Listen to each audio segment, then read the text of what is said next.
I'll be right back. Original grain. Okay. So here we have our flight of four. Okay. This is the rice that is used. Okay. So the first step of creating our sake is polishing of the rice grain. So this is what the rice looks like after the first step. The original grain is the Yamada Nishiki rice at 100%. Okay. Now, each of our bottles have a number on them, and those numbers indicate the rice polishing ratio. Only 23% of that rice grain is remaining after the polishing process. So this has a lot to do with flavor profile as well. Got it. It also has a lot to do with the categorization of the sake. So our sake is a Jumai Daiginjo, which means we only produce sake made with rice that has been polished down 50% or less of its original grain. Okay. So the way that it is recommended to try the sake in is somewhat similar to a wine tasting, going from dry to sweet in flavor profile. Got it.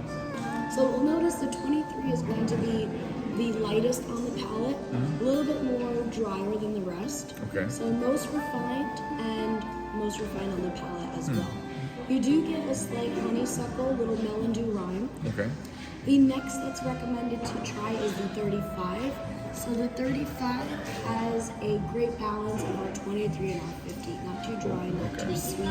You get a little bit of papaya on the palate. Thank you guys.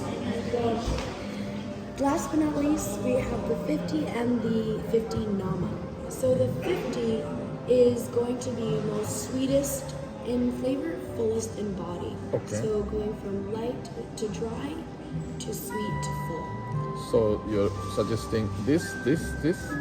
So 23, 35, 50. This way. Go this way. From left to right. The 50 is going to have more of a sweeter and fuller taste, a little bit of pineapple on the palate.